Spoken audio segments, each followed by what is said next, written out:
Welcome into Hittin Hard with Jon Chuckery here on Locked On Sports Atlanta. Today on the show, it's a very Hawks-centric podcast. The Hawks have their new coach. It was a good weekend for the Atlanta Hawks. And don't be fooled, this isn't about Landry. It's all next. It's Hittin Hard with Jon Chuckery, Locked On Sports Atlanta.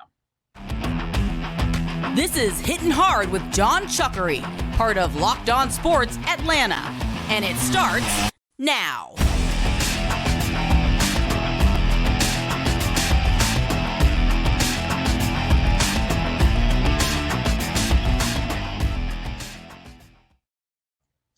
Hittin Hard is brought to you by FanDuel Sportsbook, the official sportsbook of Locked On. Make every moment more.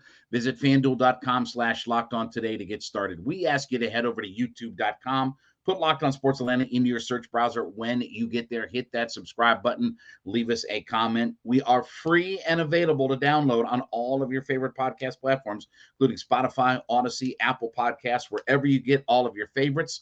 Give us a follow, too. Check us out on Roku and Amazon Fire. We are there as well. And then follow me on my personal Twitter page at JMCH316.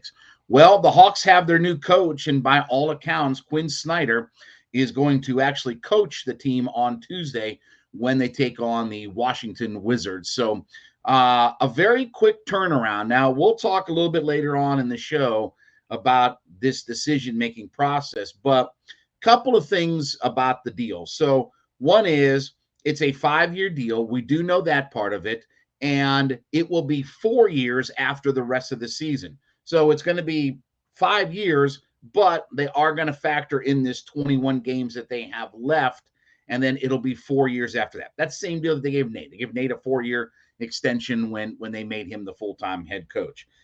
Now, the Hawks did not release numbers on the deal, but what has been widely reported is that this is in the $8 million a year range, okay?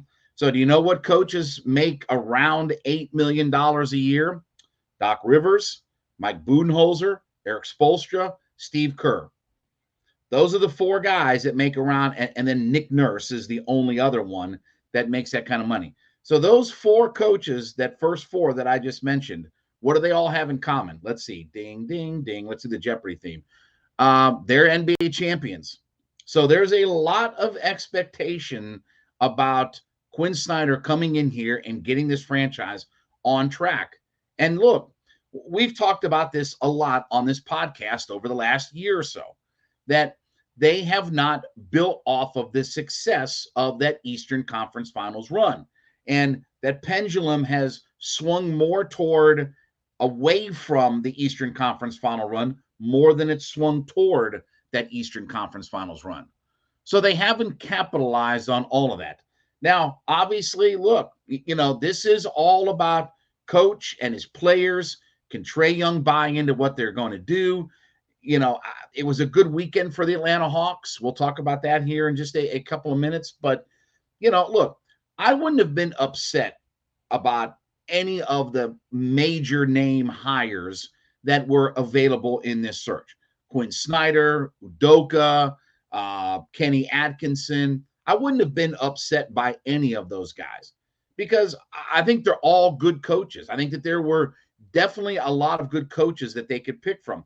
By the way, too, the other interesting thing is Quinn Snyder was not named president of basketball operations, which I understand that, though there is rumor that he's going to have definite say in personnel and things like that. And to be honest with you, if you're an $8 million a year coach, they're going to get, they're going to get input on personnel and things like that, and why he wants to work, with these guys. But anyway, it is interesting that Snyder is taking over with 21 games to go. And look, Sam Mitchell and I talked about this the other night on my radio show, that him and I were in agreement about the idea of taking some time, going through a process, hiring your guy, but going through an interview process and not rushing everything.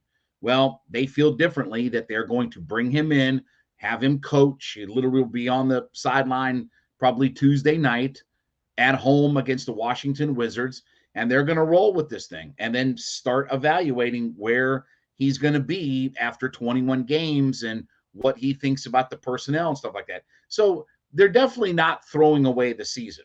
although they did play well. And I think you saw that there was a bit of a spark from the Atlanta Hawks about, without the, services of Nate McMillan, that they definitely played well over the weekend.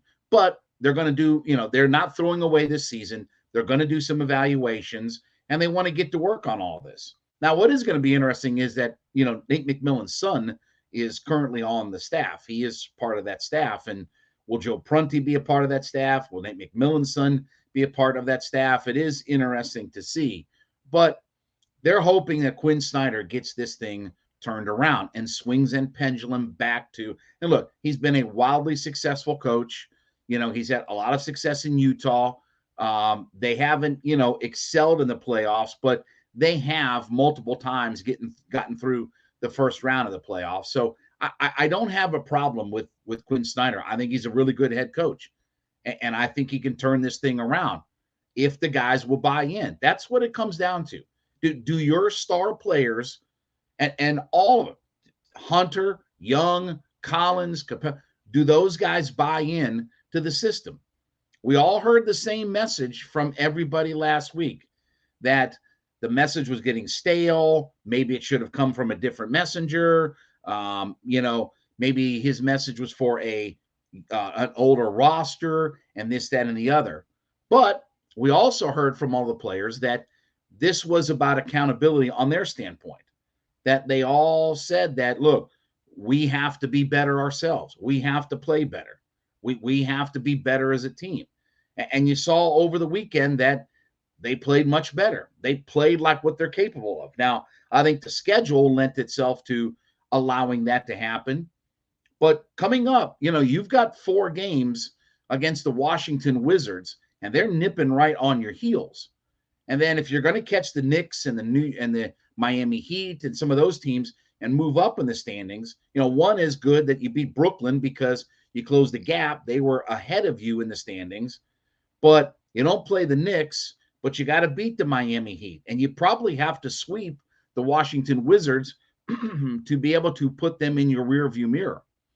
So there's going to be a lot of expectation. I expect that they will play well coming right out of the gate. I expect Quinn Snyder will be a welcome infusion. And we also heard that Donovan Mitchell, who talked to Trae Young sort of, backcourt, through back channels or what have you, when Cleveland was in town the other night on Friday night, Trae Young and Donovan Mitchell had a conversation about Quinn Snyder because Donovan Mitchell puts a lot of high regard on Quinn Snyder about why he and Rudy Gobert, that those guys were able to be all-star caliber players. So he got good word, as been reported.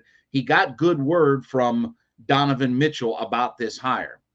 So, look, he's definitely a really good coach. It's definitely a really good move. I question how expeditious they were in this thing because this is an important hire, but it also is going to lead me to a point later on in all of this that we'll talk about here in a little bit.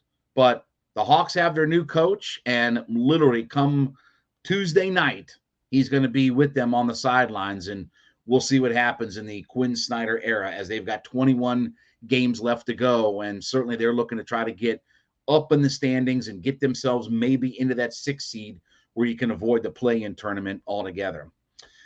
All right, I want to talk about our friends over at FanDuel. Listen, FanDuel is America's #1 sports book, and now that we're past the All-Star break and we're headed down into crunch time of the NBA season, it's time to claim your no-sweat first bet with FanDuel, where you can get as much as $1,000 in bonus bets if your first bet doesn't win.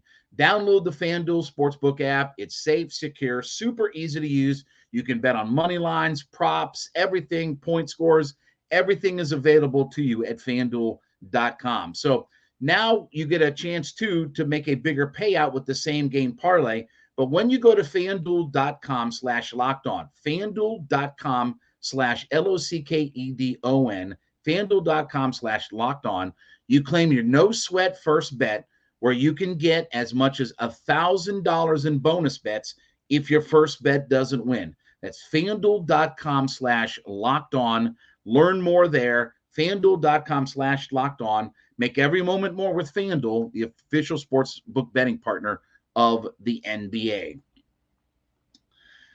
So it was a good weekend in the Joe Prunty, very short, very short era of Hawks basketball coaching. So the Hawks picked up a couple of wins. Obviously, they dominated the Cleveland Cavaliers and that game got a little bit closer than what it really was, but it was a 32-point lead at one point in that game. Hawks shot really well from the field. And then Trae Young hits the buzzer beater to beat the Brooklyn Nets, who, in all honesty, I don't know why I don't know what Brooklyn's motivation was, because Brooklyn at one point on Friday night, they were down 103-53 against the Chicago Bulls. They were down at one point in that game 50 points.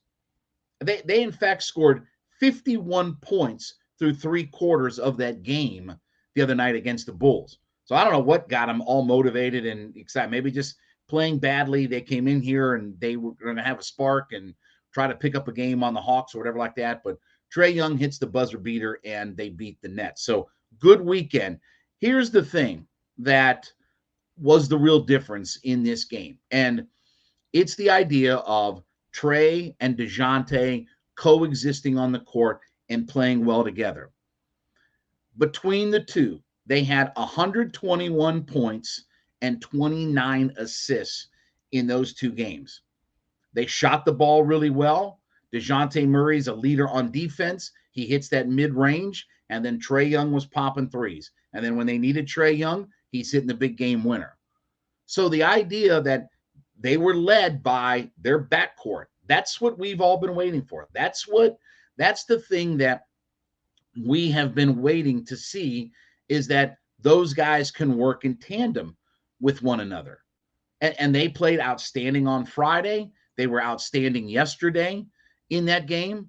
So when you look at this team going forward, if they can get those two guys to be in tandem with one another, and that's the whole thing that we've been hoping for and waiting for, is could they be in tandem with one another? Certainly that this team is going to, they can certainly make up some games. And look, at this point of the schedule, okay, you don't worry about what everybody else is going to do. You don't worry about what the Nets or, Boston or Milwaukee or Miami, you don't worry about what they do. You just have to handle your own business. You just take care of your own business, because you're going to play enough of those teams. You've got a home and home with Boston. You've got 4 games against the Washington Wizards. You've got 2 games down in Miami. I think you play the Nets maybe one more time, but there are enough teams that you're going to play that directly influence, that are either right in front of you or right behind you. You don't play Toronto, you don't play the Knicks, but you can't worry about those kinds of things. At this point of the season, you just rattle off wins and the schedule will take care of itself. If you're beating Washington 4 times, if you beat the Miami Heat a couple of times, beating the Cavaliers and Brooklyn, taking advantage. Look, we talked about the idea of on Friday that Cleveland was on the back end of a back-to-back, having played a rugged Denver team, and they don't play well on the road. You took advantage of it. The Brooklyn Nets, they were dreadful on Friday. Like I said, they were down by 50 points in that game. They only scored 51 points through 3 quarters of that game the other night. So you took advantage of them. Now, listen, they came back. They had a big lead, and the Hawks had a big lead, and they allowed them cut it in, but still you won the game. And that's all that you can control, is just you go out there and pile up a bunch of wins in a row. And look, does it become must win? Yeah, pretty much. I mean, look, Tuesday night, tomorrow night, is must win for the Atlanta Hawks. You want to stay ahead of Washington? You want to not put any distance, in between what you and Washington are, or I should say expand what you and Washington are, then it becomes must win. And the Hawks are coming down to crunch time, that they've got to have a lot of these games in hand. Washington is now 2.5 behind the Atlanta Hawks. So the Raptors picked up a game on Washington. So now the Wizards are in the 10 seed. Okay, you can knock them out or keep separating. It's all about what the Atlanta Hawks do. All about controlling their own destiny. And if you get 121 points and 29 assists in back-to-back games from that backcourt, brother, that's going to lead the way. Even more than what John Collins can do. Collins had some nice dunks in the game, but he only finished with 12 points. I mean, it wasn't like he dominated. I mean, he had 12 points, had some highlight reel plays. But the real backbone of this team was the 121 and 29 assists that those guys gave you. And if they can score at that rate and they can dish it out at that rate, then the Hawks are going to win a lot of these games down the stretch. And again, taking care of home court advantage, right? That's the big thing for the Hawks. Now after those 2 wins, they're 17 and 12 at home. Okay. So they're starting to raise that profile up on their home court, right? Raising that, they were had the 4th most wins in the Eastern Conference last year. They've been a very good home court team over the last couple of years. Well, they haven't been, before this weekend, all that great at home, 15 and 12. Well, now you're 17 and 12. And now you got to handle your business even more.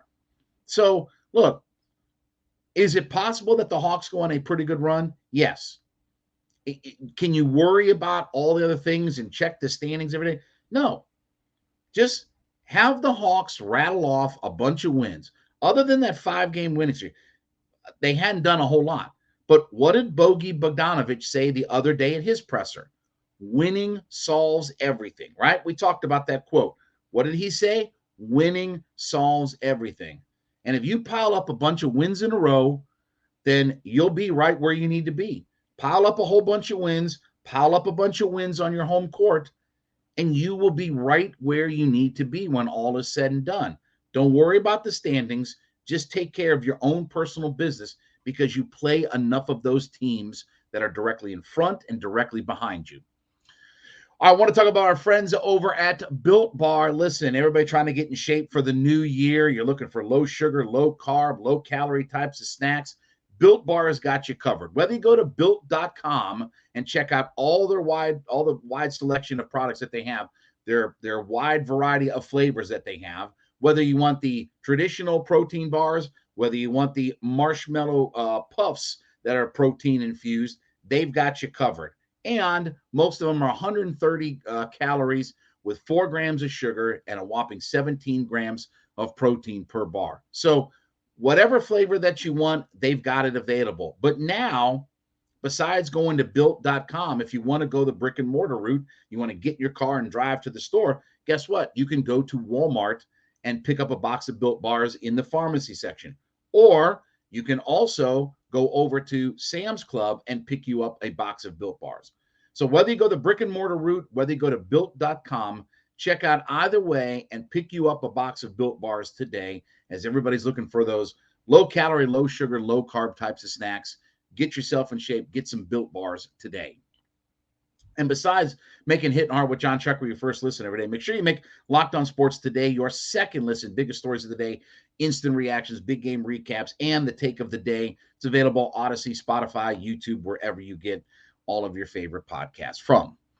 Now, here's the thing about all of this coaching search and hire, and I love Quinn Snyder and think it's a really good hire. I wouldn't have been upset by any of the hires that they would have made. If you told me Atkinson or Udoka, I wouldn't have had a problem with any of those. But here's the thing I find interesting, okay? They only interviewed one guy. And I know what Landry Fields said, oh, yeah, after the first meeting and all that kind of stuff. Okay.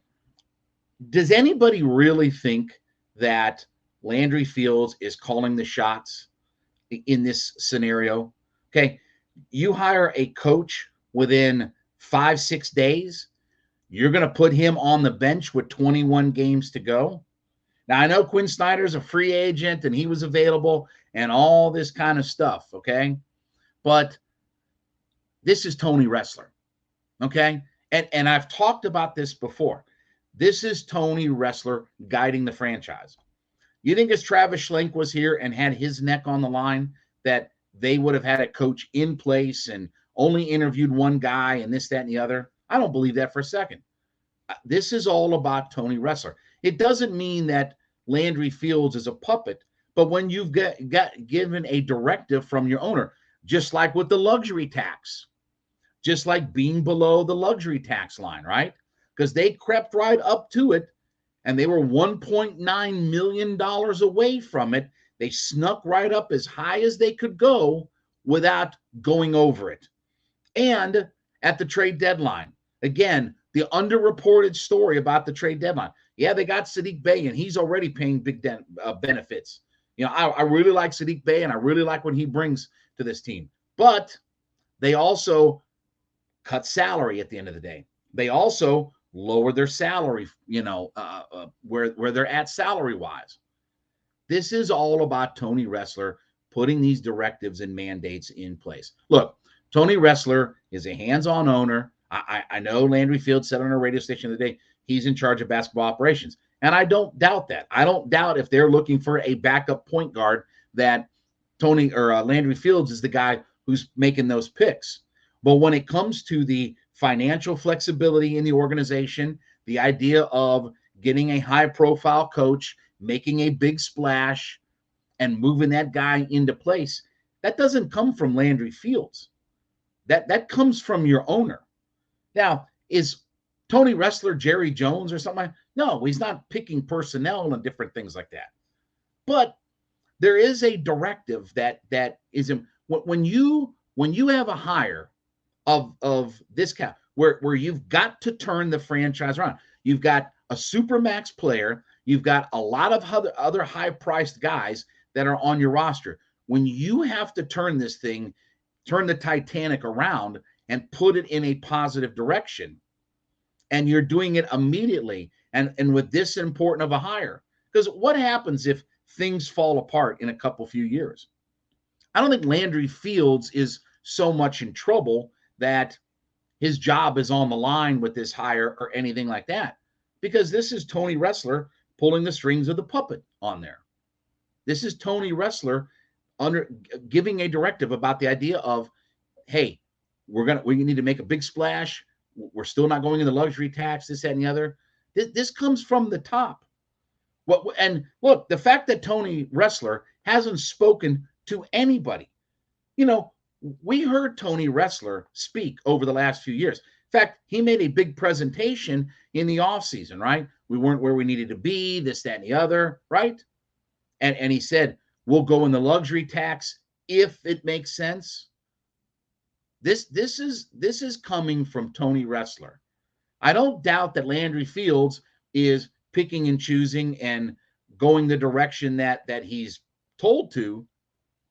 But when you hire a coach in less than a week, you just fired a guy, you moved on from him, and you're 5-6 days later hiring your next coach and by the way, to start in season. Okay, that message comes from the owner. That message comes from the guy who's paying the salaries, that he doesn't want to throw away the season. And look, I don't think Landry Fields is wanting to throw away the season or anything like that. But this is a big hire for the Atlanta Hawks organization. You have to get this right. You have to get a home run out of this hire. Now, I really like Quinn Snyder, and I don't think it's a bad hire, and I don't think that they are what I want to say, that they are doing this kind of in too much of a rush. But this comes from the top. This comes from the top when you make these kinds of decisions. That's not just the general manager that's making all those. When you're talking about a coach that's paid at championship coach caliber level, because again, what did we say? Doc Rivers, Steve Kerr, Eric Spoelstra, Coach Mike Budenholzer, those are the guys that are in the range of Quinn Snyder. Those guys have championships, every one of them. Some of them multi-championships. When you're paying a coach 5-6 days, when you're giving him top-tier money and you're 5-6 days, brother, that's not just about Landry Fields. That's not just about what he wants to do.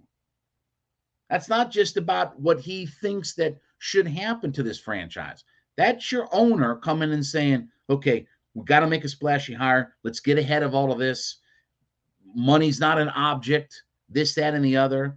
That comes from only one place. The same guy who wasn't allowing this team to get over the luxury tax. All right? That's a big reason why that Travis Schlenk and the owner are no longer coexisting, and they're no longer in a partnership.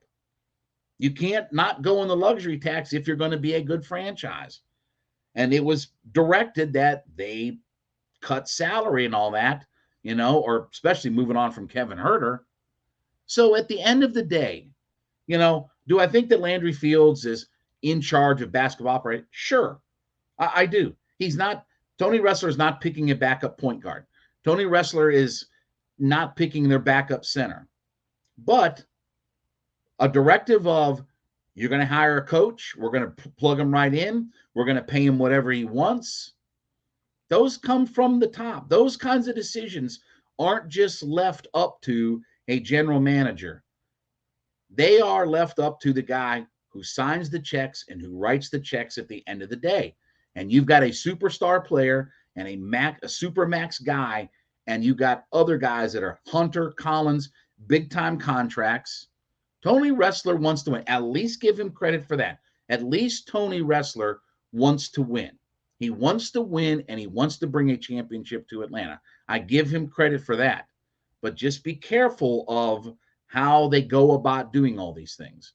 Because if everything is mandated by Tony Ressler, then it does start to creep into, okay, am I picking players? Am I not picking players? And things like that. That's why I thought that the idea of Quinn Snyder not having president of basketball operations title was very interesting, because Coach Bud had that, and he saw all of that. I think it was very interesting that they left their pecking order structure as is in place. All right, well, thank you so much for making Hittin' Hard with Jon Chuckery your first listen every day. Make sure you make Locked On Sports Today your second listen. Biggest stories of the day, instant reactions, big game recaps, and the take of the day. It's available Odyssey, Spotify, YouTube, wherever you get all of your podcasts from. We ask you to head over to youtube.com, put Locked On Sports Atlanta into your search browser. When you get there, hit that subscribe button, leave us a comment. We are free and available to download on all of your favorite podcast platforms. So check us out, Spotify, Odyssey, Apple Podcasts, wherever you get all of your favorites from, you can download us for free. Roku and Amazon Fire, we are also available on those podcast platforms as well. And then give me a follow on my personal Twitter page at JMCH316. Back with you tomorrow. This has been Hittin' Hard with Jon Chuckery, Locked On Sports Atlanta.